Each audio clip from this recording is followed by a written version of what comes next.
B-Bat and Brandon. We social distance anyways because I hate people, so it's pretty easy. That's the best line we've So you were a pioneer of social distancing. Yeah, most people are fucking idiots anyway, so it's kind of easy. That's so good. No, the only real difference is you can't go out to restaurants or go to the gym. And I believe next Wednesday our gyms start opening, and I lived in a tiny little gym in a hole in the wall, which is like when Rocky went back to Russia to train. So if we had 15 people in there at once, it would be a miracle. So it's perfect. Yeah, that is. That's kind of like that's a sick setup. Yeah, that's what we're all kind of waiting for. Most of the time, my sister and brother-in-law, he has a bunch of weights in their basement, and they have a huge basement. I got a little squat rack, a lat pull down, an incline bench, a regular bench, a Smith machine, and some dumbbells. I don't really need anything else. Yeah, you got the whole setup. That's sweet. So you've still been able to keep up a bit of training through this then? Or? Yeah. Oh, it's training, mental therapy, same thing. Yeah. Yep, absolutely. Yeah, 100%. Mate, do you want to hit him with the... Mate, we like to kick it off with a 21 words, who you are and what you do. The clicher is we count every sound you make, even if it's not a word. Are you ready? I'm ready. Go.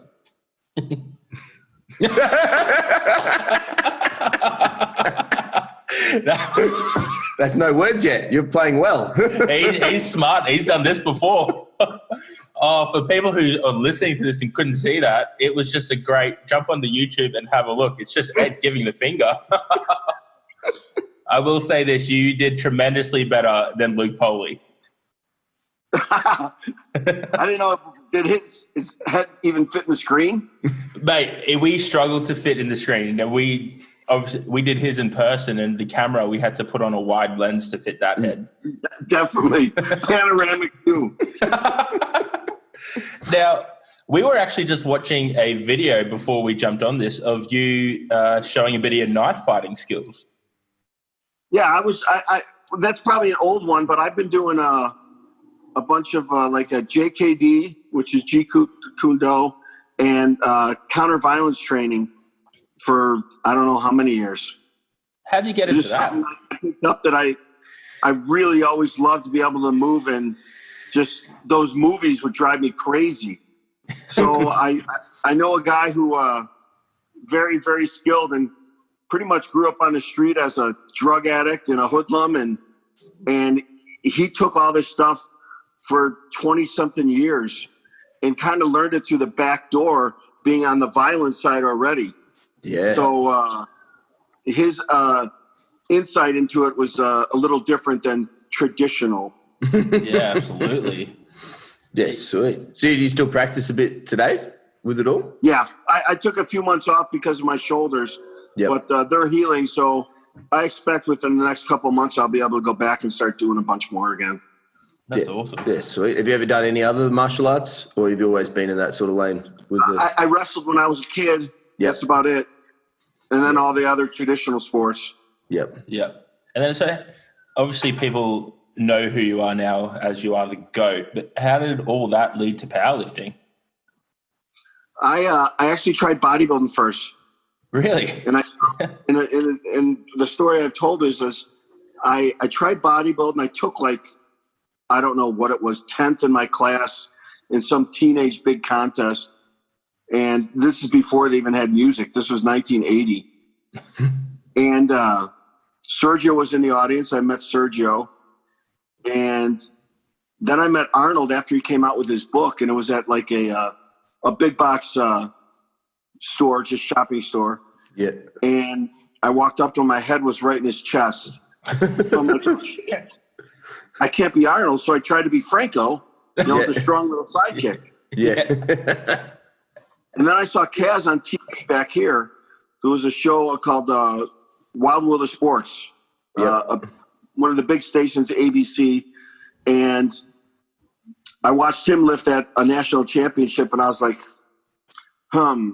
you could be that big, that strong, not really have to diet, not have to wear those skimpy trunks on stage.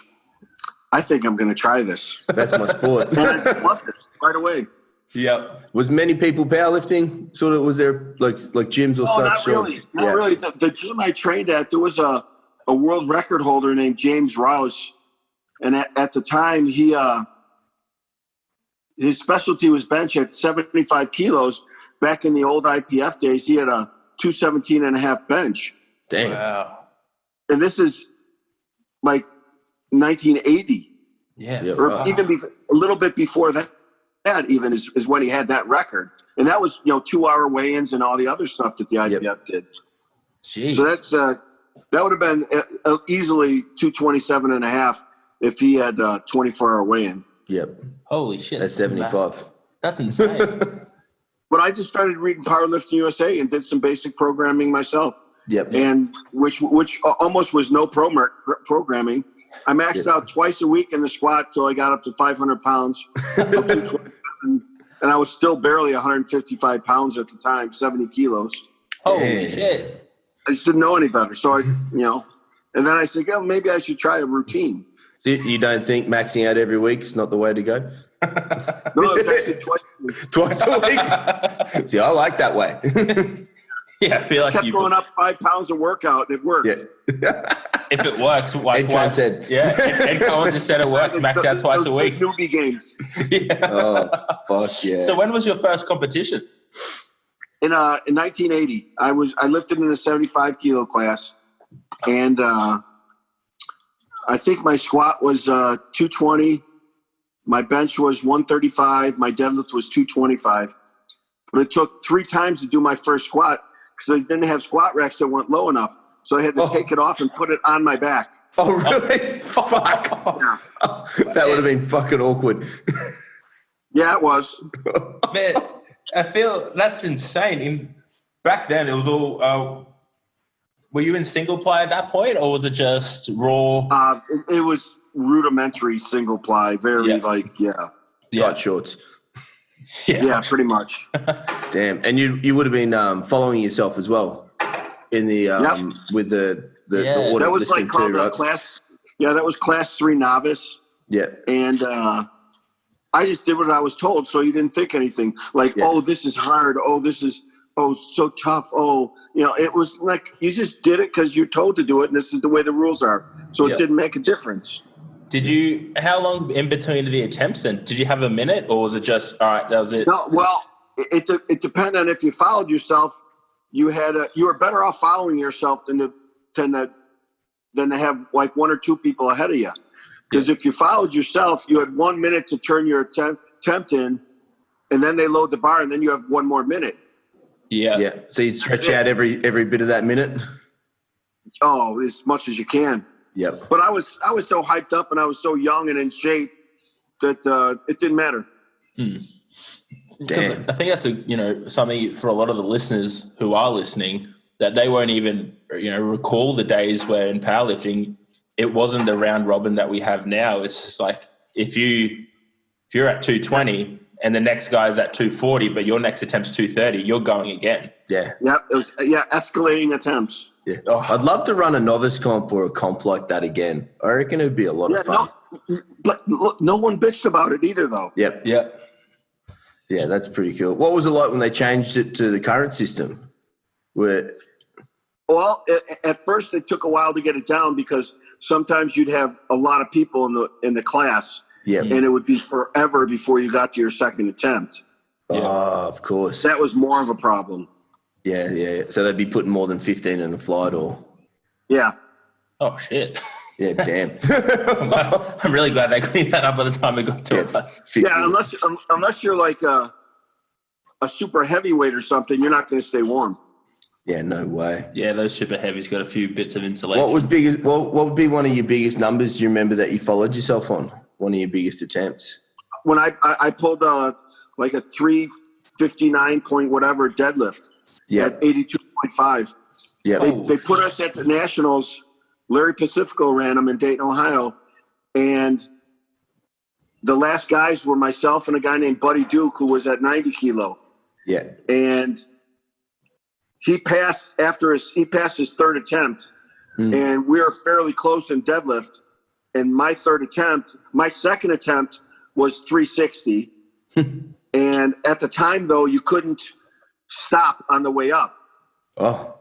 Yeah, the weight couldn't stop. So mine stopped above my knee, and then I pulled it. Yeah. And then he passed his last attempt, so I had to go again. So a minute and then another minute, and I had to go.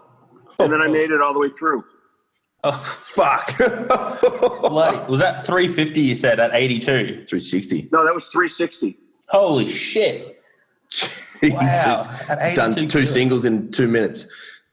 Yeah, and that was raw, and it was 2-hour weigh-ins with no deadlift bar. Shit, that's insane. Would you complement your training like that with when you did your heavy work? Would you pull like quick succession like that as well, or? No, I was just I was young and I was in shape. I was strong as hell. Yeah. So you could pretty much do anything then. What a time. Because you know what? Because you had to, so you didn't have that negative, thought in your head. Yep, it was just what it was. So you just played with those rules. Yeah, now everybody cries. So true. Yes, they do. Yeah, you know that better than anyone running a comps. Yes, they do. You know what? It's funny. At one of the big dogs, when it was at the theater in Frankston, they myself, Critta, and Patrick Morrison were doing a little bit of like color commentary stuff. Yep. And there was so many guys that missed their squats. And what's the big guy that announces there? Tim O'Shea. Yeah, Tim turned to us and said, well, what do you guys think about, that missing these first attempts? You think everything went too fast? What do you think the problem was? I said, I don't know. I always showed up in shape, so I never had a problem.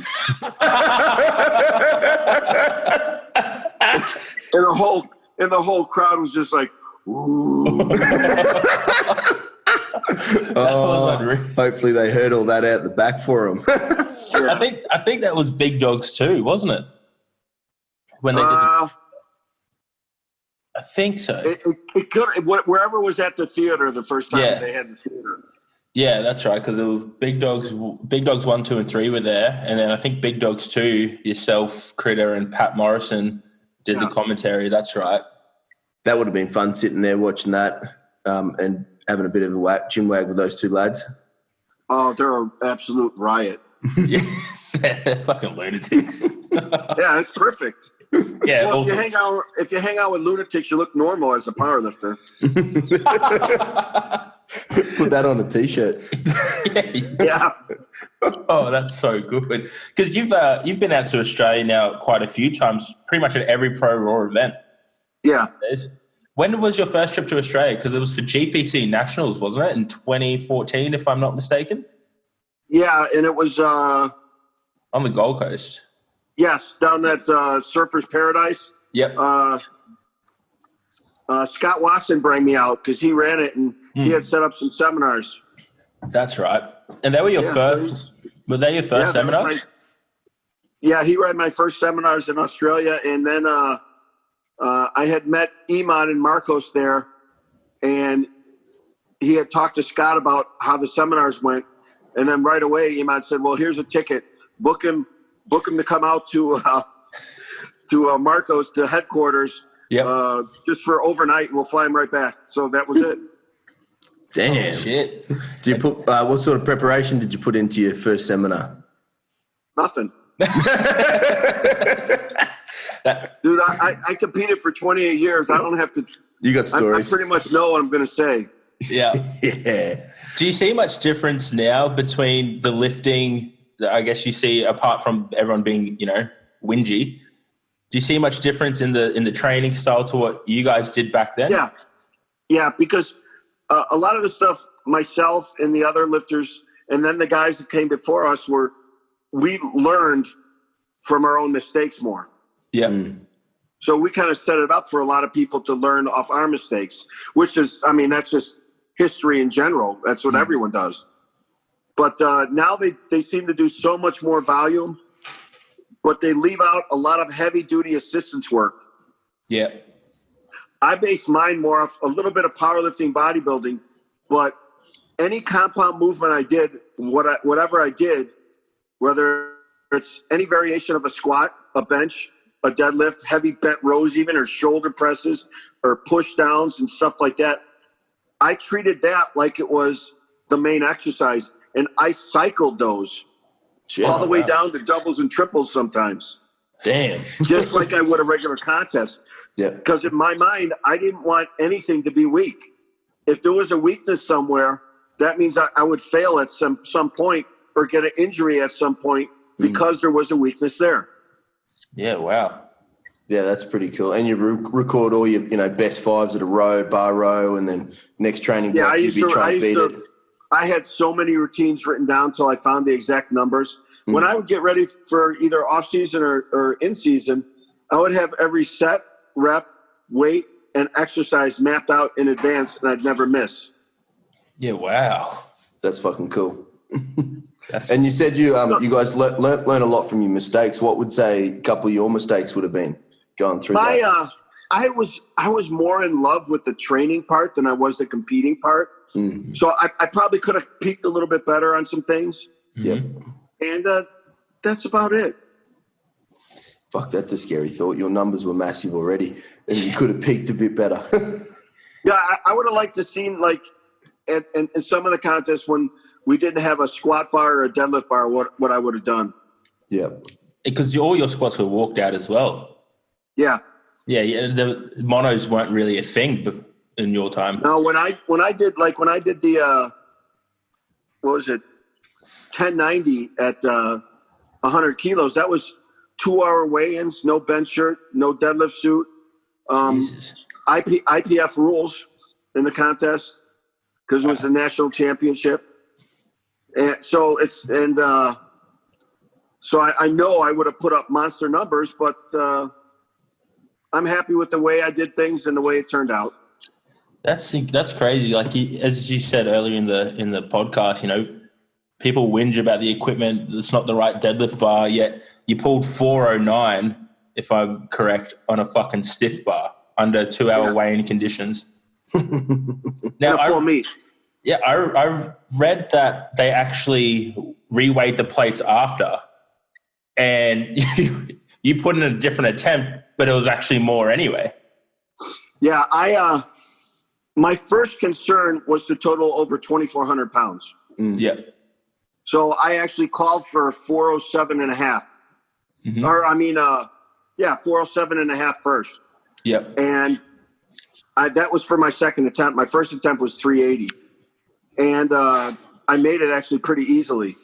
And then when I called for another 10 kilos, but I blew my wad at all my emotions, so it was anticlimactic when I walked up there. I pulled it over my knees, and I was a little bent over, so I missed it.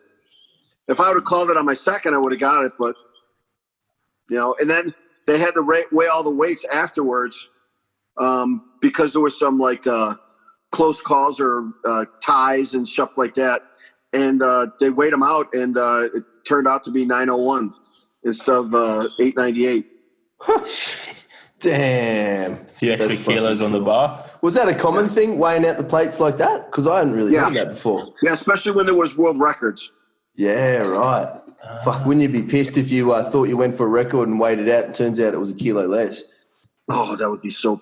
Oh, especially if I called for 409 with a chip and it ended up being only 407 and a half or something. Oh,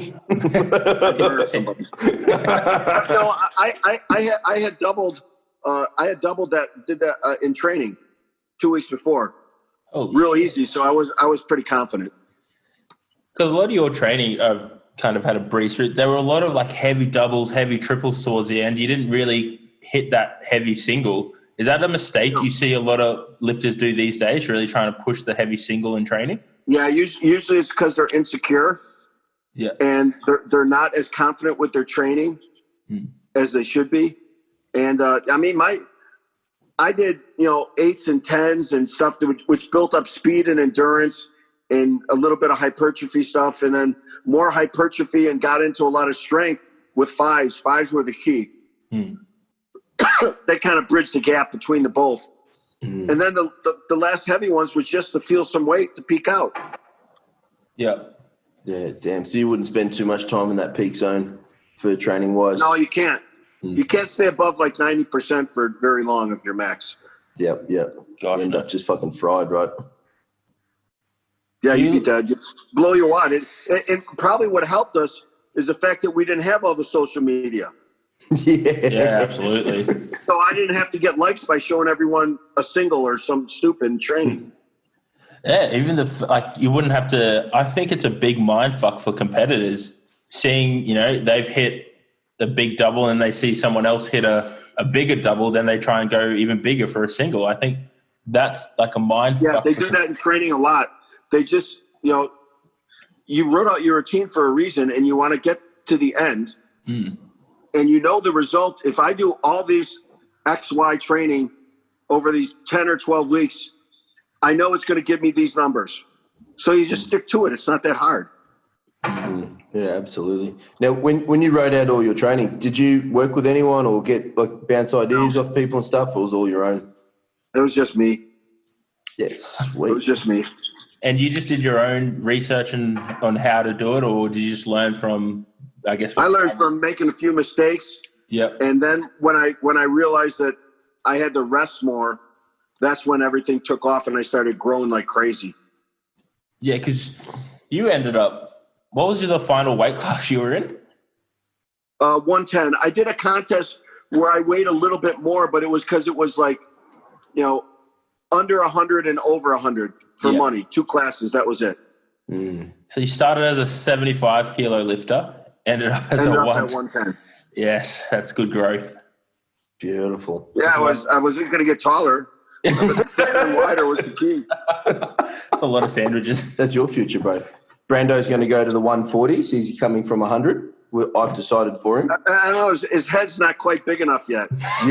Yeah. I've been spending too much time with Luke and Coan. I'm hoping it via osmosis it rubs off on me. But do what I said as far as treat like your shoulder presses, your bent over rows, your high, like my high bar squats. I did a high bar close stand squats all off season because my quads were my weakest. Yep. My hamstrings, my glutes, my back were the strongest. So I knew that if I could get my high bar squat up and improve that every training cycle, what it was going to do for my regular squat, I was just improve my weakness. I already know that I'm strong in the other squat. Mm-hmm. So if you know you're strong in your regular bench grip, you do a whole bunch of wide grip and close grip benches in the off season. You do a whole bunch of heavy tricep shit. You treat your shoulder press like you would a contest, from 10s to 8s to 5s to triples to doubles, and watch how strong and how stable your shoulders get. The same with deadlifts and deficit stiff legs with no belt, regular deficit deadlifts with no belt, and heavy bent rows, just like a contest. And look what's going to happen. All of a sudden, what I usually say is, you have this impenetrable suit of armor around it. Wherever you get hit by a sword or whatever, there's a big chunk of heavy metal, which is muscle and strength there. Yeah. Did you do that with all your exercises, or you just picked, say, 1 or 2 in the? Well, in the squat, I could do it with regular pause squats or high by close stance were my 2 movements. Little leg extensions and leg curl stuff, they were treated like bodybuilding, just to dot your I's and cross your T's for balance. Yeah. In a bench, it was I would put my feet up to bench. It was close grips, heavy inclines, and change my grips there. I'd always pause my inclines. Heavy dips, seated behind the neck presses, I'd treat just like a contest. Heavy tricep push downs, I'd do like a contest. I mean, I'd have a person standing on each foot because of the amount of weight I'd have on tricep push downs. And it wasn't like a complete, super strict tricep push downs. Yeah. It was for max weight. It was big shit. The same with the deadlift, with the stiff leg deadlifts and conventional deficit deadlifts with no belt and bent over rows. There was a strongman back then named Brian Schoonfeld, a really big dude. He used to trade the log press record with Sedrunas. Yeah. we used to end up by the end having a deadlift contest or a bent over row contest at the end of the training cycle. Fuck. So yeah, I wanted every single thing strong. I did not want anything to be weak. Who won the contest in the bent over row? Who do you think? I love that. That's the fucking best. So how did you approach your training back then? Like, I know you spoke a little bit earlier before, but like you just did it because you had to. Was that kind of the mentality you took throughout it? Or was it like, did you ever have the days you're like, I don't really want to do this? Those were the days that I had the best training cycles because I had a really like shitty attitude. Yeah. It worked out perfect. That's so good. Did you approach the meets in the same way? Because you said you weren't a fan of competing. Not as much as I'd like to training because it's I was really tiny growing up. I mean, my first year in high school when I started wrestling, I wasn't even 5 foot tall. And I was 45 kilos in the weight class. Jeez, damn. Yeah, so I just didn't want to be small anymore. I want to be big. Yeah. So that was my mentality. That's why I probably liked the training. And that's why I like powerlifting and stuff and lifting weights because I was pretty introverted so I could do it myself and not have to worry. Yeah, absolutely. Did you do a lot of training by yourself when you were coming through there? I was always fortunate where I had, for my big lifts, I had training partners. Yes, sweet. That would have made for some pretty good sessions then. Were they lifting? But they were great. Yeah. And that's before anyone cared about getting videos and putting it on the internet as well. Didn't have videos back then.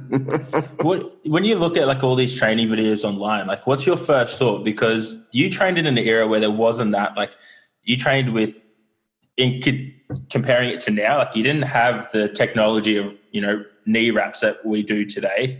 You weren't able to video anything. How did you make adjustments and things like that? By feel.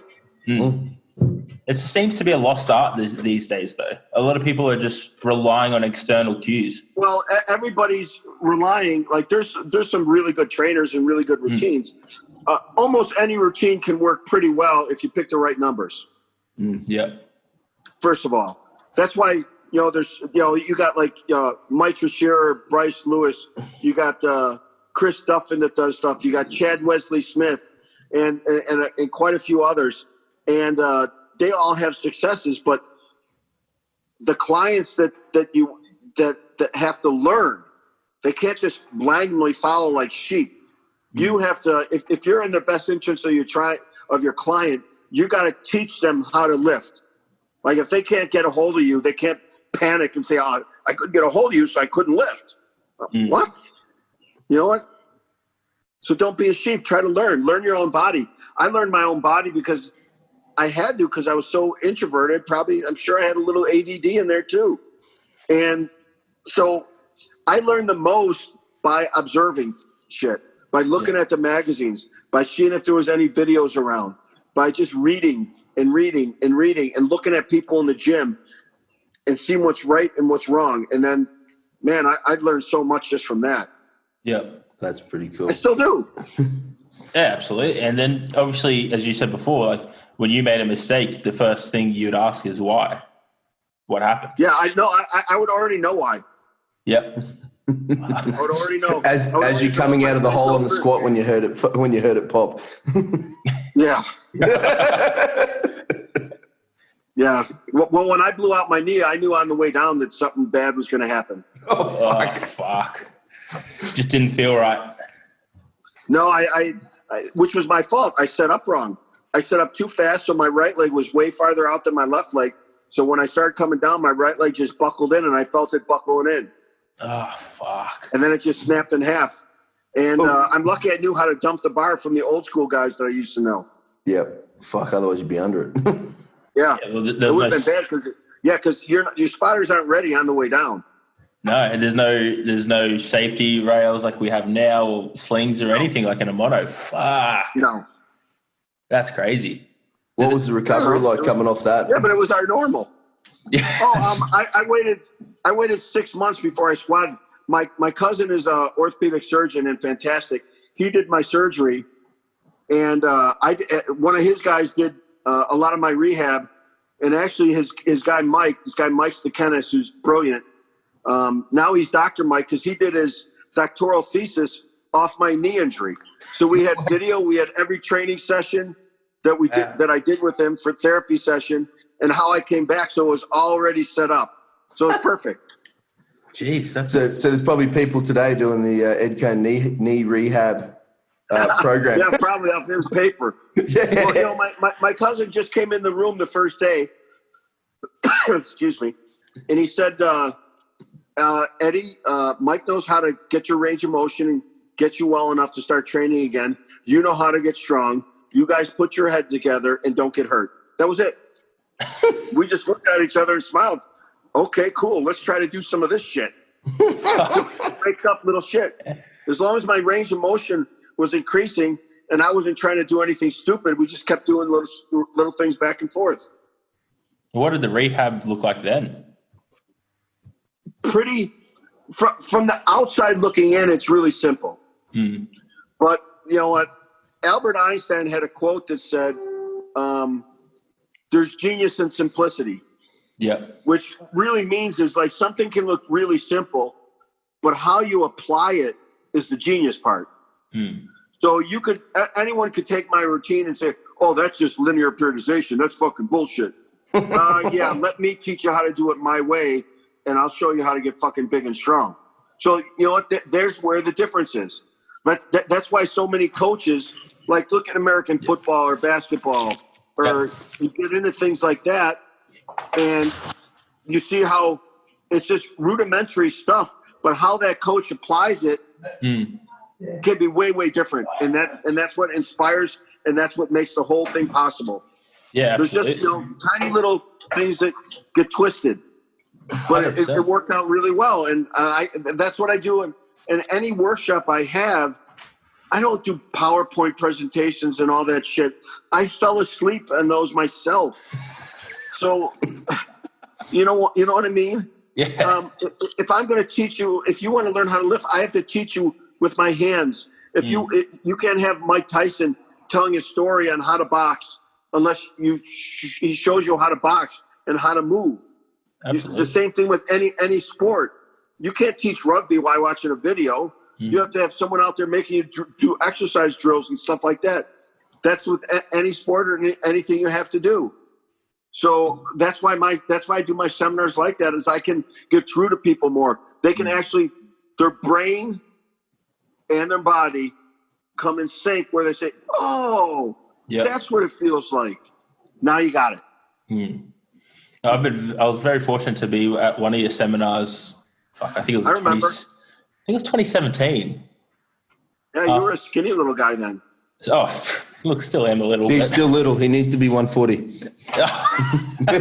So Ed agrees. I'll get that. So you must really enjoy doing those. Still looks good in pantyhose. You must really enjoy doing those seminars too, yeah? Getting to sort of help and inspire the next gen. Oh, I love it. I love it. I'm still a beginner in my mind, and I still learn, but I love helping. It's pretty cool. That's awesome that you still have that beginner Here's what it is. Someone asked me before, someone that doesn't lift, one of my sister's friends, and they were like, well, isn't that hard to always go and do these things? I said, wait a second. You're going to get paid X amount of money. They're going to pay for your flight, pay for your hotel, pay for your food. Before you even get there, everyone fucking loves you. They don't even realize you're an asshole. It's not really that hard to do. That's so good. I actually remember that seminar because as I left, you backslapped me. Oh, yeah, great. Probably. That's so good. He probably needed it. Yeah. Probably. I think it was after Pro Rule 9 after I slapped the shit out of Polly. I love watching that. Yeah, but he doesn't even feel it.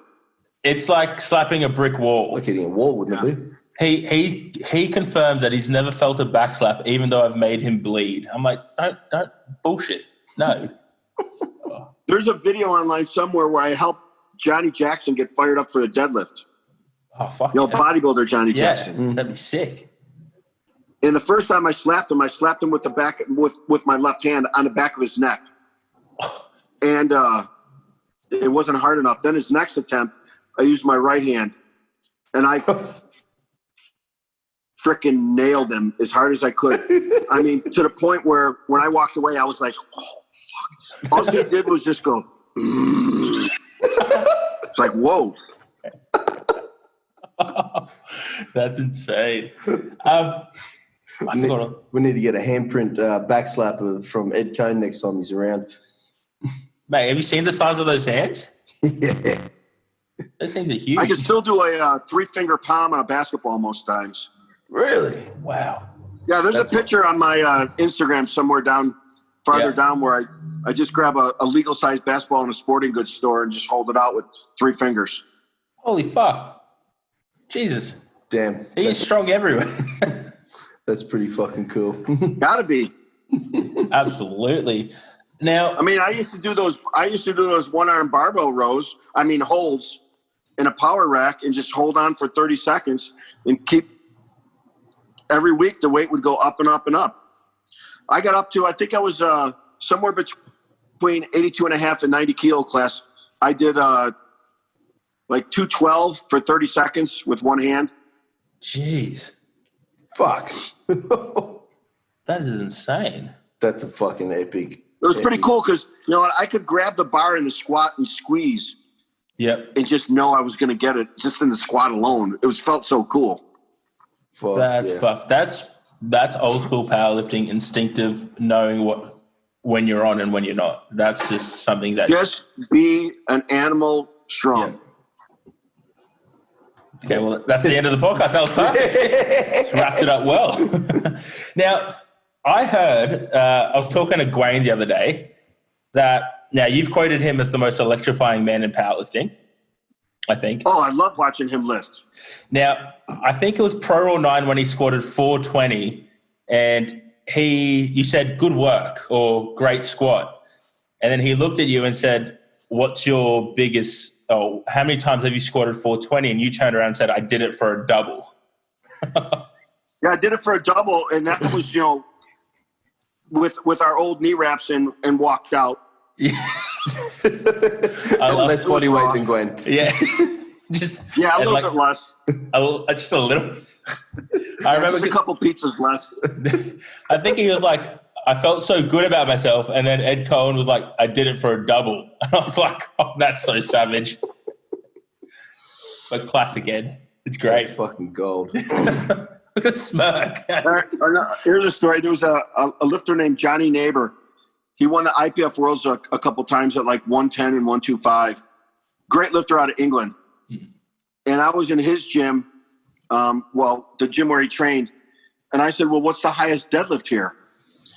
And he said 342 and a half by himself.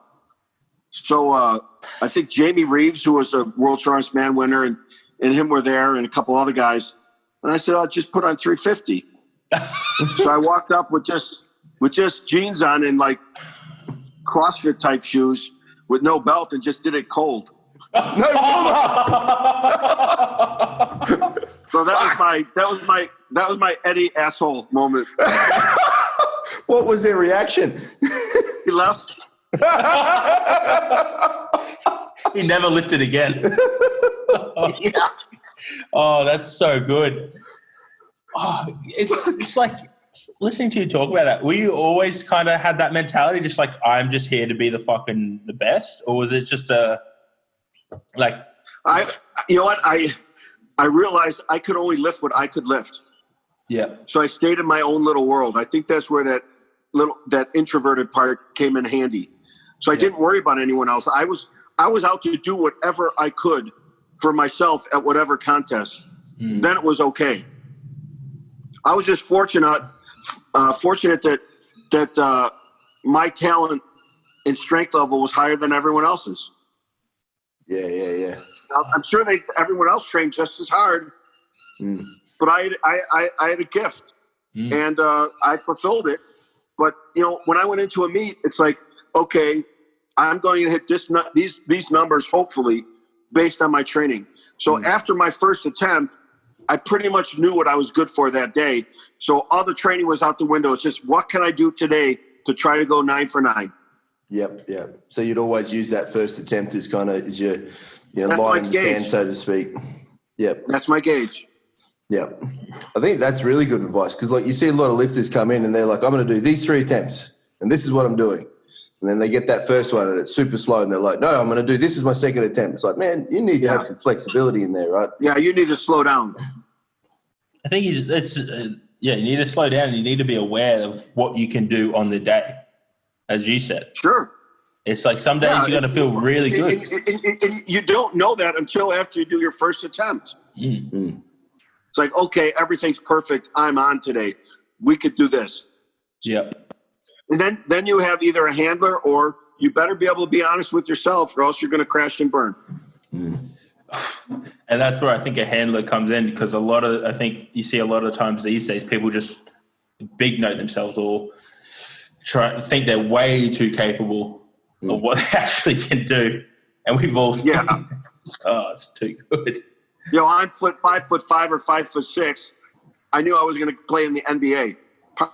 It was a good choice. It's reality. Did you ever bounce ideas or help for people for second and third attempts back when you were lifting, or did you just make all your own calls? No, I had usually for my big meets, Doug Furness would always be there. Yep. And he was a great lifter, and he was definitely a psychologist for me. So I would trust whatever he said.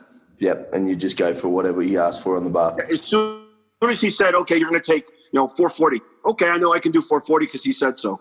Yep. Yeah, that's pretty cool to have that level of trust. Yeah. So I didn't have to walk out there and go, and do all this other stupid shit and waste all my energy trying to fool my brain because I'm weak in the brain already to be able to do a lift. I would walk out there with a certain amount of confidence knowing that it's going to go. So do your job. Take your time on your setup. Do all that stuff. That's probably the most important thing is that where people miss it is they don't take the time to set up perfectly. Take that extra split second to lock things in before you go. Because there's so much time on the platform. If you're prepared and you're ready and your knee wraps are on, you should have a full minute on the platform.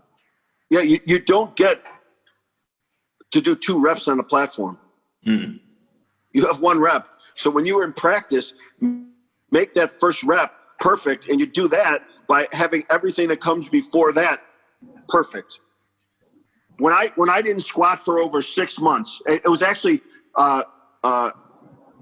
when I had my my hip replacement, my first one. I didn't put on my a bar on my back for 2 years because leading up to it for so long and then afterwards. And when I walked up to the bar, it was just like I was home. I walked up to the bar exactly the same, put my hands on the bar, wiggled underneath it with my back, wiggled my legs to where I got tighter and tighter for my lower body, and I took it off and I walked it out with the same exact steps because it never leaves if you start and do it right. It just felt right for my body. So when I coach, I can watch someone and I can see if technically it looks right and then how it looks as far as not just if you're in the right position, but how it looks going up. It's smooth, or if there's a little, if you bend over too much, if you sit back too much, if you do this too much. And so then I can adjust the feet, the hands, our placement or foot placement, just like that. And all of a sudden it's like, this is you. So, if we were all the same size, thank God we're not. But if we were all the same size, the same height and everything, we might all have different squat and deadlift styles, because if you took an MRI of our hips, there might be just a tiny, tiny slight angle difference somewhere in all our different ones. So that would make the difference between whether you go use flat shoes, a heeled shoe, go with a closed stance, a wide stance, go with a wide or close grip, and bar placement high or low. That changes everything. So it's not like this short guy, he has to do a squat this way. It's really not like that. It has to look and feel good. Yeah. And that comes with the practice over time, like you said, making little adjustments as you go and just knowing your own body and what you're capable of, right? But exactly what you just said, little adjustments. Too many people, if their stance don't feel right or the grip don't feel right, they make too big of an adjustment right away. If you do like this much each time, all of a sudden, instead of being from here and go to here, if you're in the middle, you'll never find that if you take all these jumps around because it'll never feel right. So just take your time. If it takes you some weeks to find the right spot, now you got your right spot for the rest of your damn life. Did you find much, obviously starting in the 75 kilo class and moving up to the 110, did you find the way you approach the bar different, the way you set up different, or was it just, as you said, those little adjustments? It's all the same. Yep. You know what? The difference between training between a beginner and an advanced lifter is only the amount of rest they may need in between workouts, as far as how heavy it may be. When you're younger, you could go balls to the wall all the freaking time. But when you're heavy and handling those big heavy weights on your body, you got to worry about shit breaking down. Yep. How often would you sort of, deload, for lack of a better word, or would you space out your bigger lifts back in the day? Well, up until I got into the where I jumped out of the 100 kilo class, I would always have a second squat day where I did nothing but pause squats. Oh yeah. And I had to nix that day because I found when I was starting to go heavy, I just wouldn't recover. So if I did a whole cycle of deficit deadlifts, that was enough extra leg workout on that other day where I didn't have to throw in pause squats and stuff anymore. Yep. Did you ever was deloading a thing back then? Did you deload? No. No, before it's like if you feel a little burnt out, take a light day. Like I said, if you call it a deload day, you have to pay Louis Simmons $50 or something. So we just called it a light day. But I very rarely ever had to take one unless like in training, if I fell too far forward and I pulled some fibers on a calf, I couldn't go as heavy the next week. So I would go a closer stance, high bar, pretty fucking heavy, so I wouldn't lose the feel of the heavy weight, but at the same time I wouldn't pull my calf again. Yeah, right. So I'd make my training cycles long enough so if there was a problem in between, I could bounce back and still stay on track. Yeah. So if you had a wrinkle or something that happened, it wasn't like you're pulling your teeth out on how to fit everything still in. I wouldn't stress out as much over it. Yep. Yeah, that's a clever way to program. Just put a bit of flexibility in there. Yeah, it has to be. Yeah, that's another thing. Your plane's got to be able to be adjustable. If it's so rigid and there's no wiggle room, if something goes wrong, how can you? You're doomed. Yeah, you're doomed because we're humans. We're not gonna. Everything isn't gonna be perfect all the time. So you have to have that already in there. Then you know, like you see these giant high rises or that one video of the bridge in San Francisco that flows back and forth when there's a fucking hurricane. If they didn't put that in there already, it would just smash. So you have that in your routine to be able to come in and out as long as the result is the same. That's why it's important to stick to the exact, as close to the actual routine you wrote out as possible, or else any change in the beginning, middle, or towards the end is going to change the exact outcome, usually for a bad way. Yeah. Oh, it's the worst thing. I think I said it last night. It's like when people make adjustments, well, the plan didn't go to the way they wanted, so they start changing everything so quickly. It's going to change the outcome, and you're going to open yourself up to injury. Yeah, usually what happens is about between half and 3/4 way through a routine, someone changes something, then they start missing some lifts or they get hurt, and they say, this routine sucked. Oh, no, you sucked. You sucked. That's fucking gold. Absolutely. Now, bit of a change of pace. We heard a rumor that you owned a tiger. 2. You own 2. That's sick. Yeah, I had a regular golden Siberian, and I had a white Siberian. Wow. Awesome. Just running around in the backyard. Yeah, occasionally. Kept them in the basement up to a certain time. Then we put them out in breeding programs. Yep. What Why did you buy a tiger? I mean, that's just like Because I could. That's fucking cool. Wow. Why does anyone put 1,000 pounds on their back?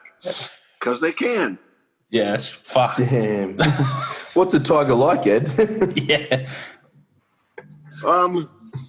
He knew me and I knew him. Yep. He was always going to have a go at me and try to play rough. And you just got to be careful because they like to mouth everything. Yep. Yeah. Yep. But just know that he's the boss. If you hit him too soft, he's going to know you're a pussy. Yep. If you hit him too hard, he's going to get pissed at you. So you gotta lead him around like that, you gotta lead him around like Coley. Yeah. Hi, Luke. I love you. Oh, that is the best. Oh, that's the greatest. No matter what age he is, he can hurt you. just got a lot of respect, and then they learn you, and you learn them, and you don't fuck up. Yep. That's pretty cool. I'm going to start calling Polly a tiger. What did your neighbours think of there being a couple of tigers in the backyard every now and then? Well, most of the time I kept them in Indiana, and I'm in Illinois. Indiana's a little looser with their rules. Yeah. But I had a federal license to care for them, so it kind of overrode everything. Like my town had a law of something about exotics and stuff, but I was like, I have a federal license. Fuck you, and here's my 2 tigers. Yeah. That's so fucking cool. Would you take them on walks throughout the streets and stuff? I did a couple times in my neighborhood. It's funny when someone would let their dog out the front yard, the front door of the house, and the dog would run up, and the tiger would just look at him nonchalantly and yawn. If you look at a tiger yawn when they open up their mouth, right at the end, all of a sudden you see these teeth like this fucking big. And then that would end it right there. The dog wouldn't even run up. The dog was done. My tigers, they never got mad at anything, so it was pretty cool. That is fucking awesome. Oh, fuck. That's unreal. Because they would have got pretty big, right, as well. Well, I mean, at the end, I didn't see my white one for some years. And then a bunch of friends from Norway were in, and, my wife is from Norway. And so a bunch of her friends came in that were lifters that I knew. And I took them into Indiana to go see the white one that I hadn't seen in a few years. And right away, I look at the end of this. It was in a warehouse. It was at the end of a really long, like an L-shaped cage throughout the whole thing. And it looked like a couch laying down. It just looked like it was the size of a couch. Wow. It was 7 foot tall, 400 freaking kilos. Holy no fat still. Yeah, no fat. And all of a sudden, he just picks his head up and got a whiff of me. It comes running and tries to knock over the whole cage. The whole cage just rocked back and forth. They remember your smell for life. Wow, that's cool. And then, we had a few guys let him out because, he's huge. And just started purring on me and licking on me. And then laid on his back. And that's when you kind of back off because they pull things into them and then they try to mouth them. Yeah. But no, it was pretty cool. I realized how big he had gotten. He was enormous, 7 foot fucking tall. Jesus. That's fun. That's pretty epic that he still remembered you after a few years as well. Yeah, they remember you for life. That smell. Holy fuck, that's so cool. I want a tiger. I don't think I'm badass enough like Ed to fucking pull off a tiger. Can't have a tiger in an apartment. Not till you squat 455 or 462 can you own a tiger. Yeah. That's true. I actually squatted more than 462 at a WPO meet, but I know that I cut it a tiny bit and got it passed, so I don't count that. Oh, fuck, that's some honest lifting. That's unreal, bro. Most people would take that and say, yeah, got it.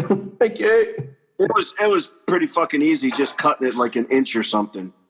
But everyone else was that day, and I won money, so I don't count it. It's just you're lifting to the conditions. Yeah, I just went with the flow. That's sweet. What weight was it? He goes, just cut this one a little bit. Yeah, okay, I trust you. Do you remember how much it was?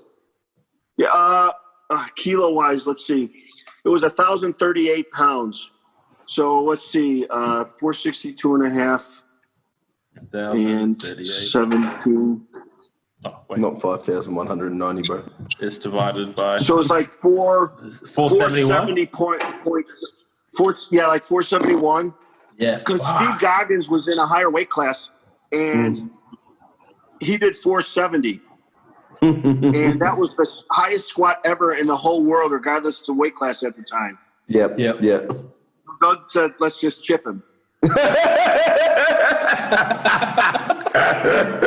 How did he like being chipped? Oh, he was super fucking pissed. He was screaming in the warm-up room and you name it. Oh, that squat was high and stuff. I said, and yours wasn't?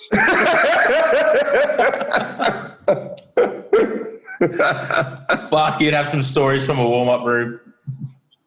Well, I had my boys from the hood there, from the gym, and they were into some serious shit with gangs and stuff, and they just looked at me and looked at them and laughed and said, come on, let's go. That's so great. That's insane. What did you find the warm-up rooms like back when you were lifting back there? Would it get intense back there? Or? Crowded. A lot of them sometimes are way too crowded. Yep. So I had my little group of a couple, 2 to 3 handlers, and that was it. I would sit down, and when they would say go, I went. Yep. Cool. And not worried. I had Doug Furness that would coach and pick my numbers. And I had Marty Gallagher, who wrote my book, who's a fantastic writer, and he was a good lifter himself. He won like the IPF Master Worlds and stuff before. And Marty would do my numbers, but Marty would set all my numbers out. He would find out from the front desk exactly what time they were going to start, if there was any delays or anything. And it had everything mapped out with the exact time I was going to take it. So it was like perfect schedule. It was like Indy 500. That's unreal. And not let any of the other lifters get in your way or any of that sort of stuff? Nothing got in my way. I would always like someone near me because you don't want your head drifting off into negativity land, which it can a lot of times. Yep. That's pretty And cool. I would just joke backstage. Oh, really? Oh, yeah. That's when I knew I was on. If I could joke and just be an idiot I always am. Yep. No wasted energy then. Yeah. Did you ever find other people would look at you and just be like, what the fuck is Eddie laughing for? No, I didn't pay attention to them. Savage. Speaking the third person, Eddie was in his own world. He was. It's much safer for me to be alone in my own world. No one gets hurt then. No. Just accept everyone's feelings when he squats 471. Yeah, I guess no one's going to challenge you too much when you're lifting way more than all the rest of them. That's unreal. Karen Kidder had the right idea on contest then, but the judging wasn't that great, and I don't think he needed someone near him that would be honest with him and help him lead, and he wouldn't let anyone do that. So that's why that crumbled. Mate, you've had an unreal career. I think I read 71 world records. That's what they say. I never really counted them, but some people counted them. I mean, in Hawaii before one time, I set when I was at 90 kilos. Was it? Yeah, I was at 90 kilos. I set 2 records in the squat, and then that was the first time I benched 227, and I probably weighed 2 kilos underweight at least, under 90. Fuck. And that was what I was. That was 19. I was still 21 years old. Jeez. So, and then I deadlifted. My last 2 deadlifts were exceeded the world record, but every one of my deadlifts exceeded the previous total record. Oh. So that was 7 world records in one day. Did you have any idea you did that, or was it just afterwards? Yeah, but it didn't matter. I just wanted the weight I knew I could handle myself. Yeah. Fuck, that's insane. If you're out to beat someone all the time and that's your only concern and not your own personal growth mentally and physically, you will not get there. Fuck. Yeah, that's pretty cool. That's the fucking. If anyone listens to this and takes away anything, it's that. Beat yourself. What would be That's all what? you can do. Yep. What was one of your favorite comps you ever did? When I did the 2400, Yeah. that was in Dallas, Texas. That was fantastic. There was a couple in Europe that I did too that were really good. That were a lot of fun. There was one where I think it was either in Sweden or Finland, where I pulled a world record deadlift, but I had traveler's diarrhea right after I got there. And I had lost so much weight that would not come back. So I made one squat. I missed my other squats. I was just lost balance and stuff like that. My bench was okay that day at like 237 and a half. And I deadlifted 390 for the record, and I almost hit the ground. And Frank Schramm was a German lifter at 198, at 90 kilos, who had won the world championships before. And he got the crowd hyped up for me. And they started yelling in German, "Du bist der Mann, you're the man." And that's the only thing that got me through. I was so fucking fired up. It was cool as shit. That's fucking awesome. Sick. That is awesome, man. But that must have been one of the real cool things that come with all the lifting is all the travel that came on the side as well, right? Yeah, enjoy all that? you know what? There wasn't all the different federations back then. Yeah. So just the amount of crowds and the stuff like that, everything was on Eurosport. All across Europe, it would be on the TV station. After it was edited, like 2 weeks after already. Yep. That's fucking cool. What exposure for the sport back then.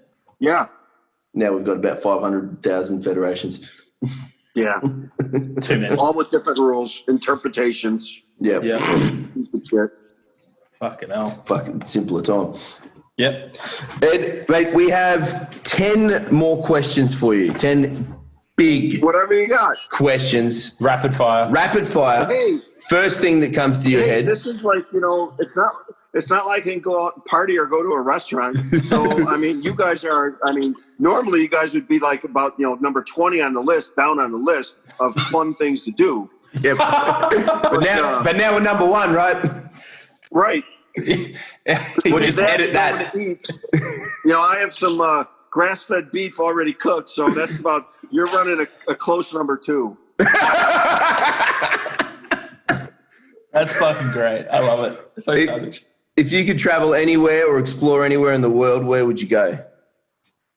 I've been to a lot of different places in Europe and other places. I haven't seen Latin America, which would kind of be cool. Somewhere in Asia would kind of be cool. But you know what? When I travel, I go to hang out and laugh with people. Yep. Not to bust your guys' balls or not to bust your balls, but not to prop you up. But Australia people are some of the funnest fucking people to be around, especially the lifters that I've ever been around. So I have a riot every time I go there. Absolutely. Fuck yeah. You're welcome back anytime, by the way. Oh yeah. So look at us talking. I know I've seen both you guys before. Technically, Ed, I don't know if you remember this, but we had breakfast together. Yeah, you have a little bit more bloated face now than you used to, though. So, we can say hi. We see each other, hi, blah blah blah. But I don't know you guys. But in powerlifting, look how easy it is to get along with people, as long as you're not a dick. Yeah, exactly right. You can make friends for the rest of your life in other countries just by not being a dick and being nice. Fucking oath. It's not hard. If you could travel to Mars knowing you couldn't come home, would you go? No. Can you dance? Wait, do they have tacos on Mars? Maybe. If I will add to it, if they have tacos, would you go knowing you can't come home? Probably, because I could probably squat 3,000 pounds raw on Mars. Yes. Some federation will count that as a record. Oh, good. Can you dance, Ed? No. What I do is Haga can dance. Yeah. And I would wait till the dance floor was packed, where no one could really move or something. And I just hold her waist and move back and forth and look cool. That was it. He calls that doing the Eddie Coan. The signature move. That's fucking great. Yeah. What is 12 times 12? 144. Nailed it. You'd be surprised. Not everyone nails that. That's a gross. What sport or activity have you never done that you wish or you would like to do? Snowboard. Ooh, that's cool. Sick. Now, Ed, you are given an elephant for 24 hours. What are you going to do with it? Ride him around my neighborhood. Yes. If you get a chance, listen to the episode with me and Brando, and he describes what he will do with it very well. It's a great. I don't know if I want to. Are you going to violate an elephant? No way! I would never do that. Look. Are you going to let an elephant violate you? That's his secret wish. Okay. Well, no secret anymore. Describe your life in one word. Relaxed. Like it. Favorite sporting memory of yourself? I have like favorite meets and stuff like that, but I have so many really cool moments that I'm lucky that I can't say there's one.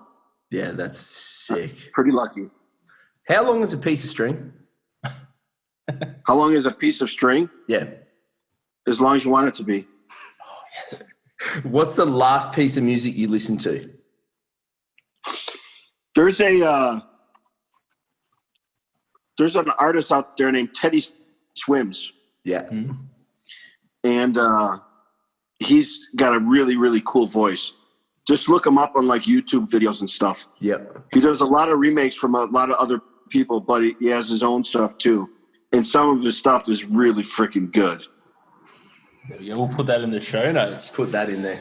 Mate, Ed, thank you so much for the time this evening over there that I keep forgetting.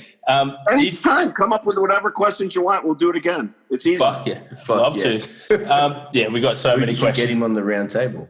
Yeah, we would love to get you on the round table With Coan. with Gawain, Dr. Jordan Shallow, and one of the blokes we have down here, exercise physiologist. We'll have to tee that up for sure.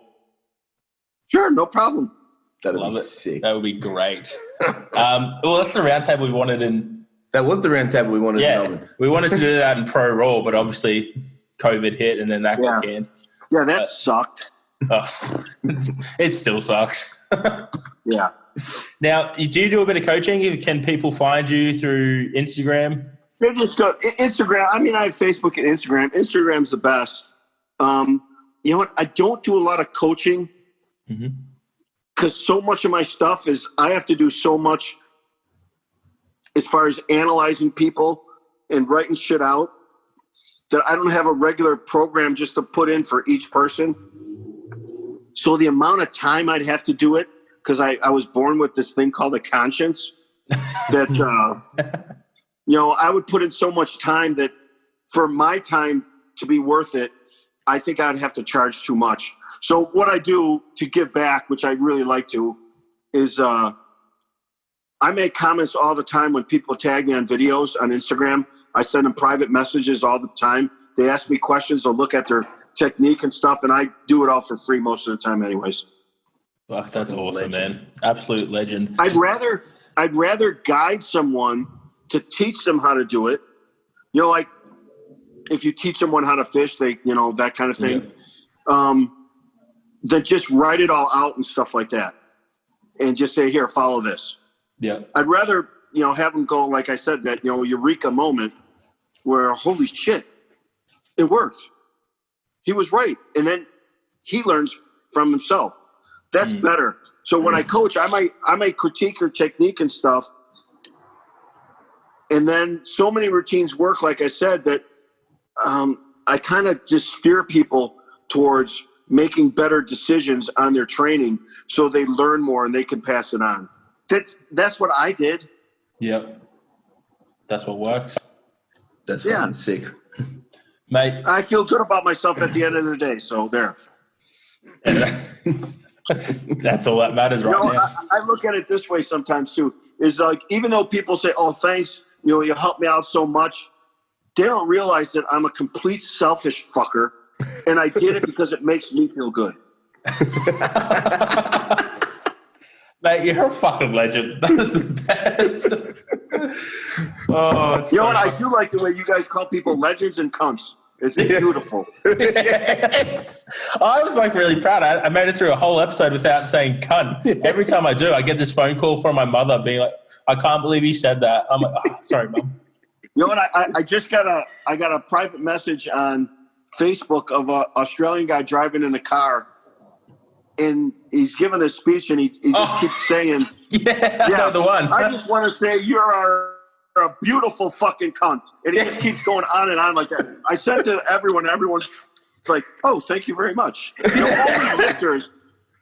Only lifters can you call them like a fucking cunt, or tell them they look like a damn gorilla or something like that.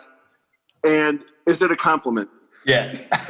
I know the exact video you were talking about because I sent it to so many people yesterday.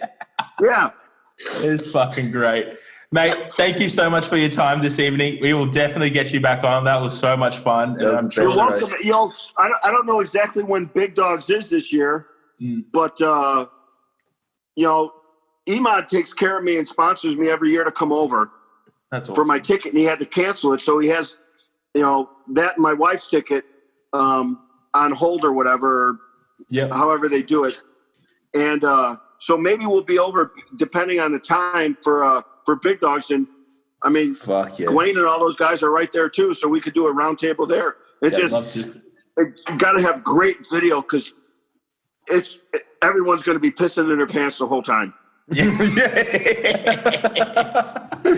I cannot wait for that. We'll fucking make this happen for sure. I'm going to wear a pair of Depends that day because I know all this guy, I'm going to have an accident. Now, I have been known to shit my pants. You're not a powerlifter till you do, are you? Well, you heard that story with Mark Bell. Yeah. He still went for the next rep, didn't you? I made 5. Yeah, remember they had the old Play-Doh machines where you put it in and squeeze it and it comes out? That was my ass on every rep. I'm like, hey, listen to this. And I'll put this to you guys, and I already know the answer because you're lifters. Is if you could do 410 for 5 reps in the squat, but you shit in your pants, would you? Yes. Every time. Yeah. In the poop, it came out like a little baby when he wears a onesie. It came all the way up to the top of my ass. It was just like peanut butter poop. So I went downstairs. I cleaned up. I threw everything out. It's not like you're going to take it home and wash it. And I finished the rest of my workout. That is the best story of the podcast, and I'm glad we finished on that one. Fucking gold. Hey, when I was younger, I had a really bad problem with my nose, as far as all the tissue and all the membranes were real weak. So I used to have bloody noses even on a bench, I'd get a bloody nose. At night before I went to bed, if I accidentally picked it or something, I would bleed out like half of a little Dixie cup. So when I used to squat, if I had a set of 5 or 8 to do, I wouldn't stop. So there'd be a puddle of blood on the ground afterwards. Yes. And I lifted on the south side in the gym, so all the brothers would have chalk lines drawn all the way out and have dollar bills there, so to see how far the farthest blood particle would squirt out and land. And whoever won got all the dollar bills. Yeah. That's a fucking good game. We need to do that with Paulie. Yes. Holy shit. Yeah. Have fun with the blood spurt out. There'd probably, on Paulie's blood, there'd probably be like an oil slick on the top of it.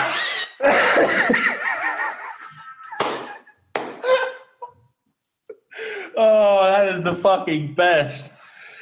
Oh, You got to have fun. absolutely, mate. And you have been one of our funnest. That is amazing. 100%, bro. Cool. That was sick. Mate, we will Well, definitely just catch up wait till again we soon. have a round table where we're all together. I know, Oh, Jesus. Yeah, I'm not sure if I'm worried or anticipated. I'm Excited. excited. I mean, you guys are only getting my B game. I'll bring out the A game for that one. Especially with Coan and Polly in the room, I can just see it. Oh, that'll be great. Fucking oath. Mate, thank you so much. You go and enjoy that grass-fed beef, and we will chat soon. Thanks, Take bro. care, you guys. Thanks, brother. Wait. Wait. Emad, I love you. Thanks, brother. Stay safe. See you, See you bro. guys. Take care. Thank you. Wait. Thank you.